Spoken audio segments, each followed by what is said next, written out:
Hey Moonbeams, it's me, Celia Marie 1243, Celia the Spirit Guide Whisperer, Celia your Fairy Tarot sister. If you guys don't know me, if you're new, I am a psychic medium, so I talk to spirits for a living. I read energy, I'm a healer. I'm also a spiritual mentor, so I help people on their spiritual journeys. I am doing things like creating space for us to talk about our spiritual selves, to get to know the spiritual realms, because all that stuff can be kind of intimidating. It can be kind of scary.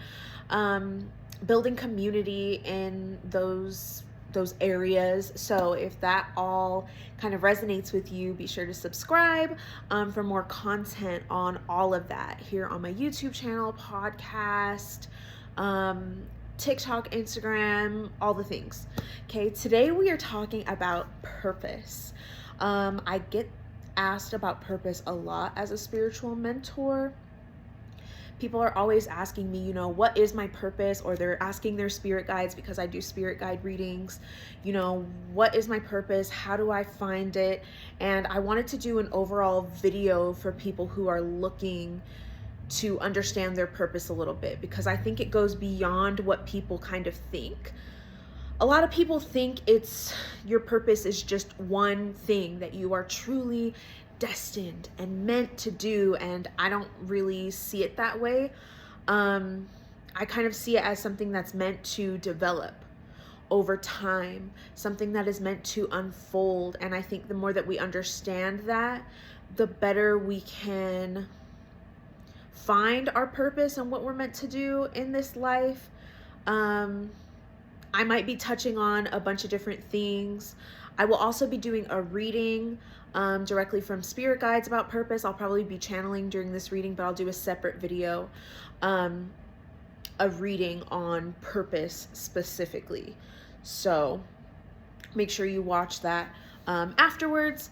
And if it's not posted by the time you're watching this, go comment and remind me to do it, because I'm still trying to get more consistent with this.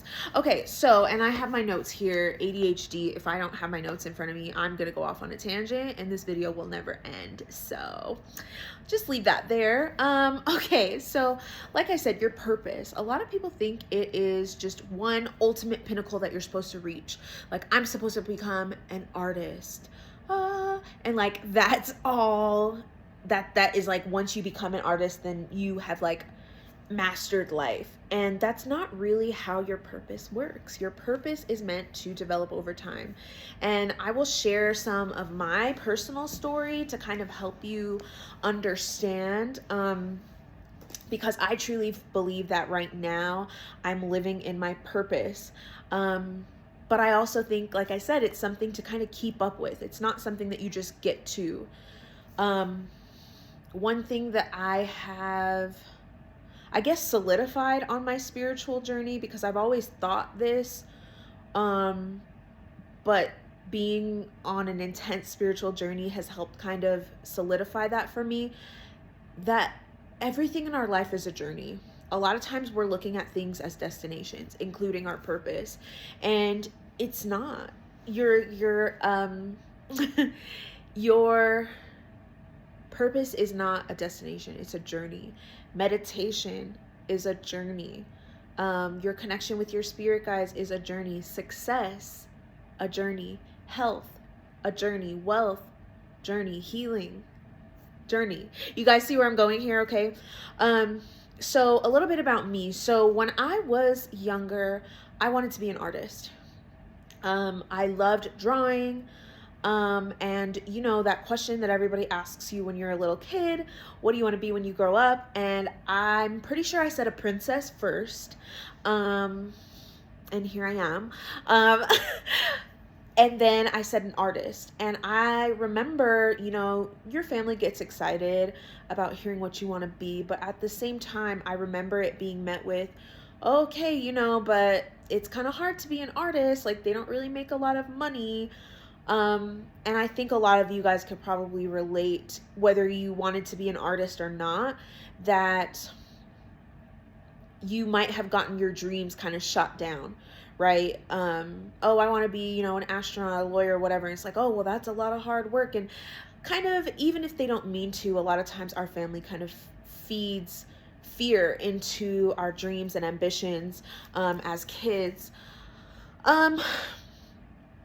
But so I was like, okay, I get it. You know, I'm absorbing that as a child. I'm thinking, okay, well, I should do something then that makes more money. So I got really interested in business and marketing in high school. I went to a high school where we did, they had academies. I don't know, did anybody else go to a high school like that where you went to academies where basically they were prepping us for college, and you had to choose almost like a major in high school. Thinking about it now, I'm sure maybe not a lot of people have had that experience. Let me know if you have, because I haven't heard anybody else who's gone to a high school like that. But my major in high school, and I also took college classes while I was in high school, was business. And I fell in love with marketing.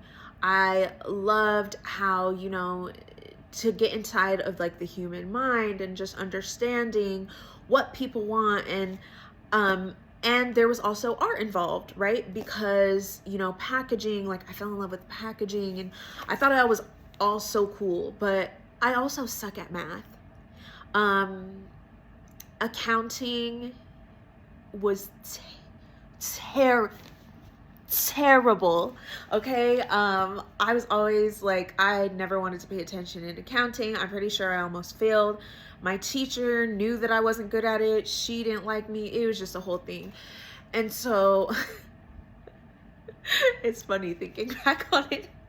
But then when I ended up going to school, after I joined the military, that's a whole different thing. If you guys want a whole breakdown of like my spiritual journey, let me know too. I'm going to be filming a lot more YouTube videos. And so I could definitely work that into the schedule. But so when I finally did go to school, I ended up going for graphic design because I found that that was a good intersection between, you know, marketing and business and also art, which I loved.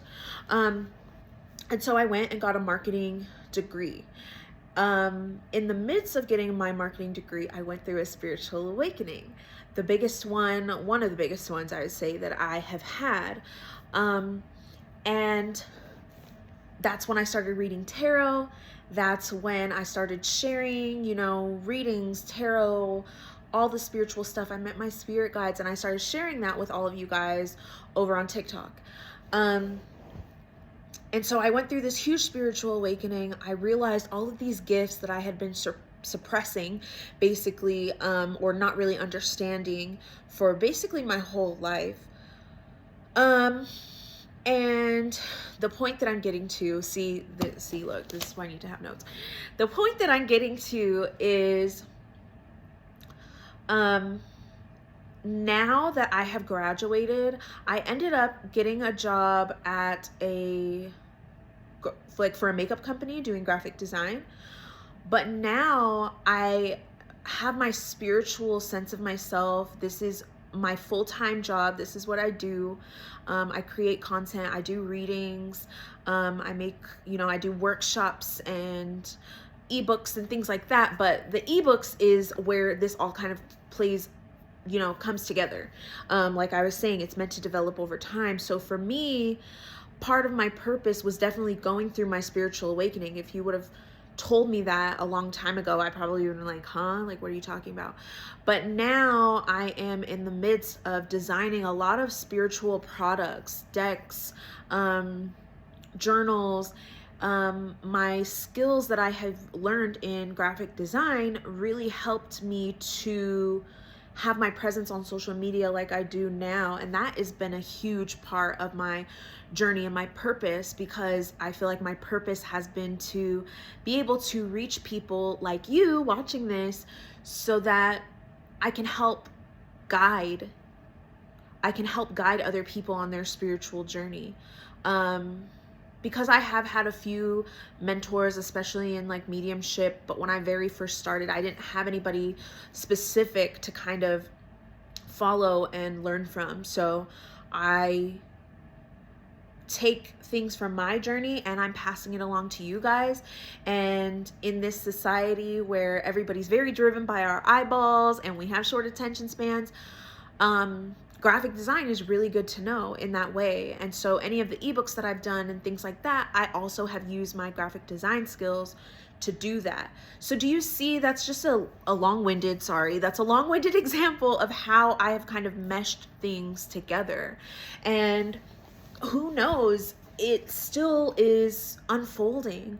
My purpose, who I'm meant to be, what I'm meant to do in this world still is unfolding.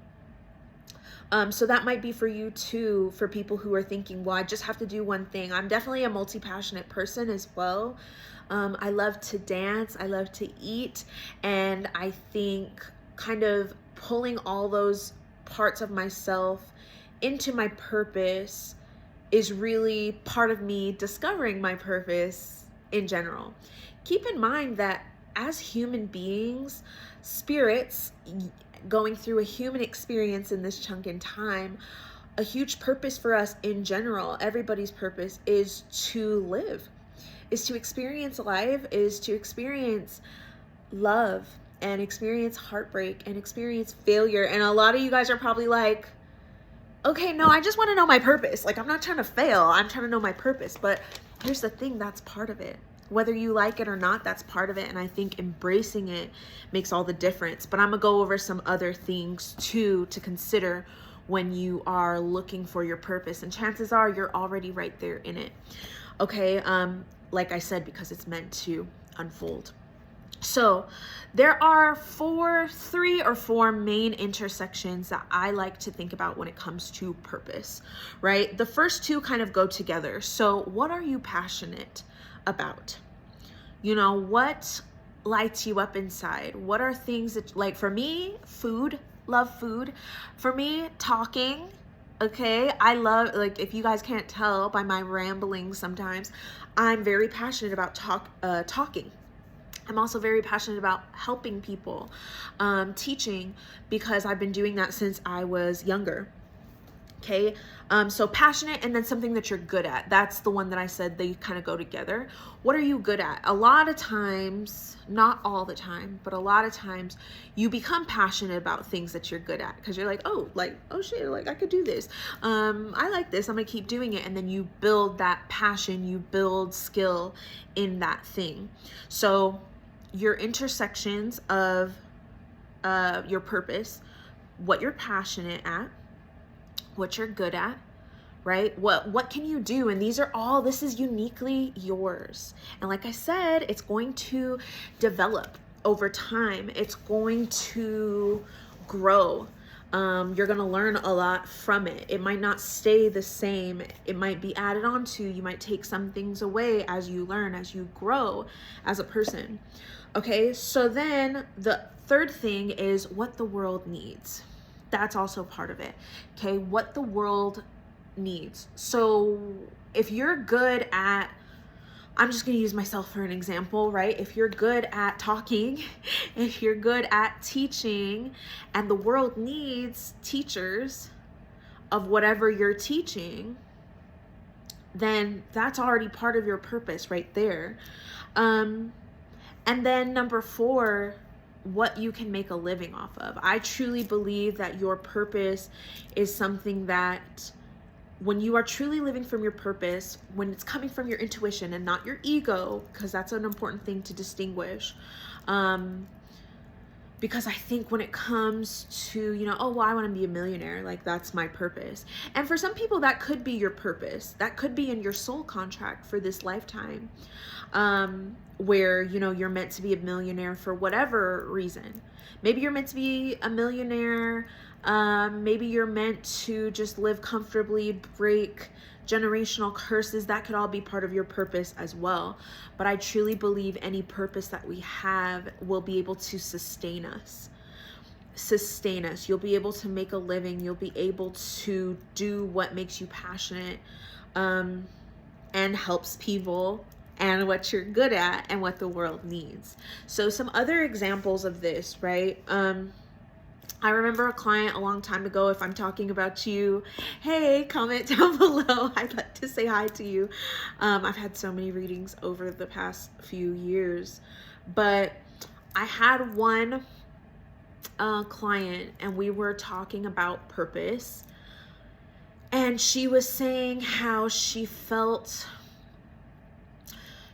stuck, and her spirit guides were like, but wait, you know, you have all of these very unique gifts and abilities. And she was like, yeah, but I don't know how to kind of like combine that. That's another note. Like I said, I'll be skipping around in this, so make sure you watch to the end, because there's gonna be like gems all through it. I know for some people, not me losing my thought. Why'd I lose my thought? Dang. Oh, oh, thinking out of the box.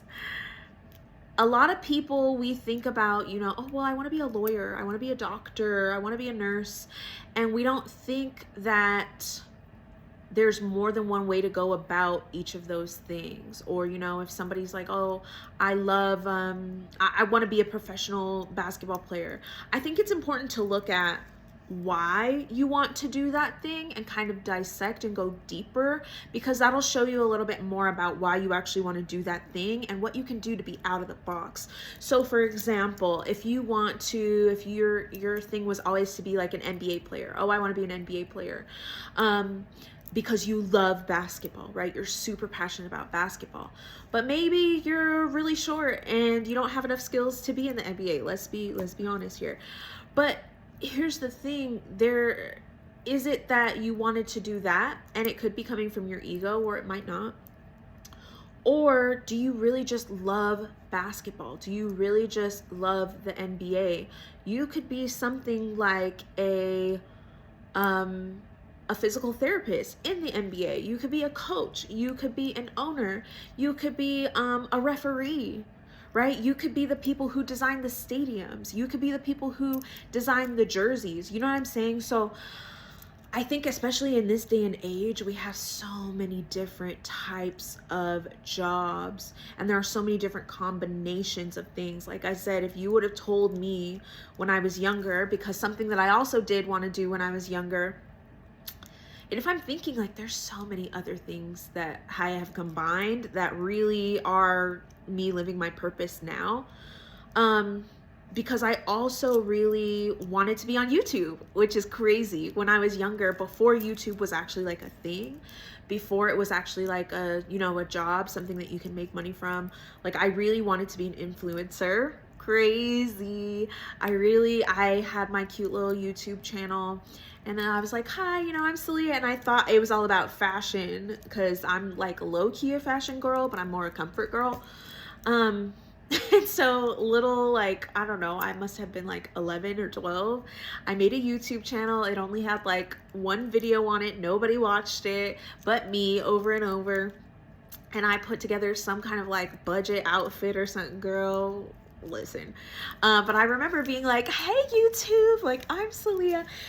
And I always knew I would do something like that. But if you would have told me that it would be with spiritual things and I would be mentoring people and, you know, it would be about tarot and spirit guides, I probably would have been like, what are you talking about? You know what I mean?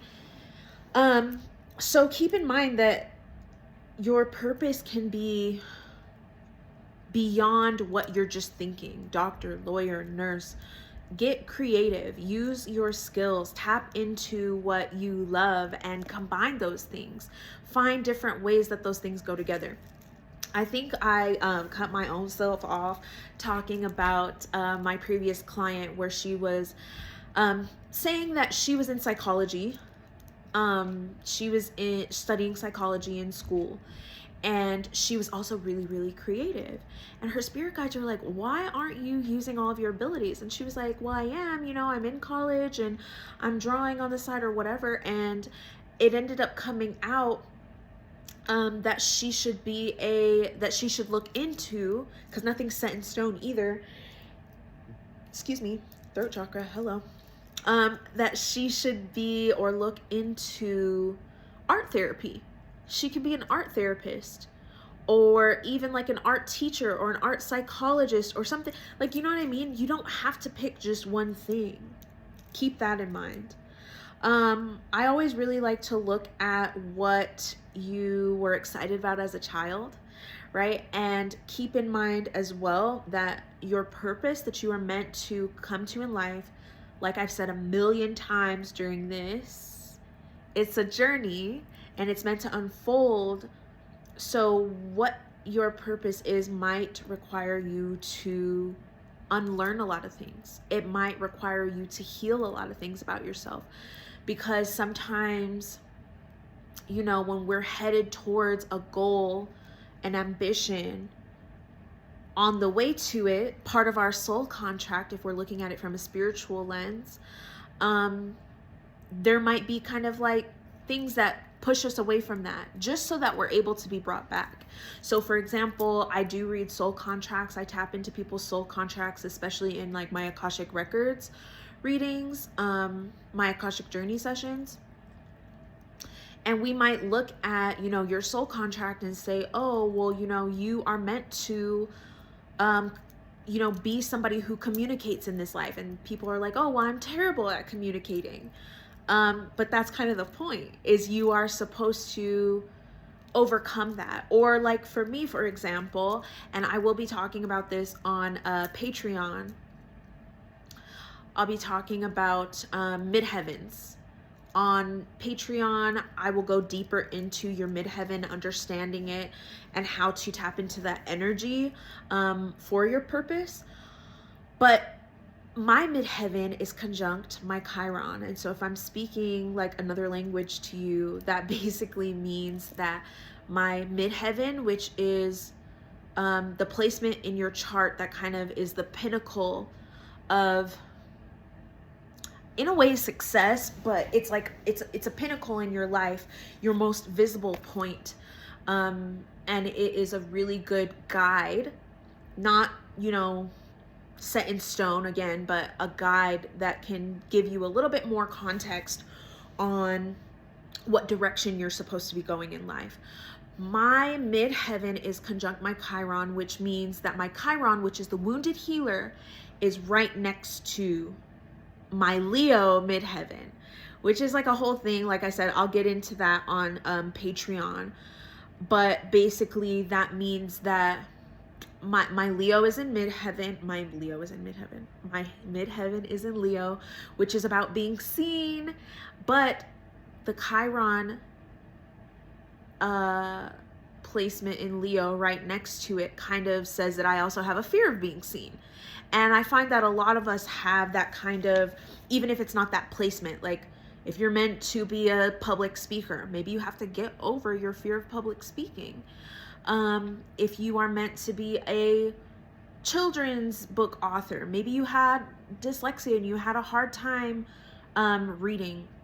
Maybe if you are meant to be a marine biologist, maybe you weren't good at math and you were supposed to conquer that. Like, there's a bunch of different things that kind of unfold for each of us on our paths. Another really good piece of advice before I end this on purpose, and if you guys have any not specific, but like if you guys have any more questions about purpose and how to find it, how to understand it, leave those questions down below, because I can definitely make some other videos. I just don't want this one to get too long, and I'm hoping that this will still give you a good sense of what you should be looking for when it comes to how to find your purpose. And then the reading will also give you some more specific stuff. But if there's anything that you feel like I left out or you want me to go deeper into, comment down below, of course. Also, make sure you like this video if this is helpful for you guys, and subscribe if you haven't. But the last piece of advice that I'll give about purpose is following your intuition. And honestly, everything is going to come back to following your intuition, no matter what it is. But following your intuition is truly so important. I want to make a whole different video on just intuition itself, because when you're following your intuition, that is that big picture sense of yourself. When you are following your intuition, it is your higher self knowing things before it even makes logical sense, before it even comes to these two eyes. You can perceive it here. So following what your intuition is pulling you towards, whether that's a new hobby or an old hobby that you haven't been as active in before, sometimes your intuition, all the time, your intuition will lead you into a place where your purpose is going to develop, if that makes sense. Always, always, always trust your intuition. Learning how to trust your intuition, it's a journey, like everything else, like I've been talking about. Your intuition is learning how to trust your intuition is a journey, because we all have intuition. Some of us have it stronger than others, but just because it's strong doesn't mean you listen to it. Hello, that's a word, okay? So yeah, like I said, I'm going to go deeper into midheavens and chirons on Patreon. My Patreon is linked in the description box, and then I will also be posting a reading on purpose. I also might want to go deeper on ikigai. If you guys aren't familiar with the term ikigai, it is, I believe, a Japanese phrase about purpose, and I'm going to go a little bit deeper into some of those elements from studies that I've done on ikigai on Patreon. Okay, so if you haven't joined the Patreon fam, join us. It's a lovely little community of spiritual peoples. We're getting ready to do a movie night soon. And yeah, if I haven't done that reading on purpose, please comment below, remind me. Hopefully I can film it right after this. Thanks for watching. I hope that this has helped. Be kind to yourself on this journey of finding your purpose. Know that it's meant to unfold and change, and you're exactly where you're supposed to be. Okay? Thanks for watching. I'll catch you guys in the next one.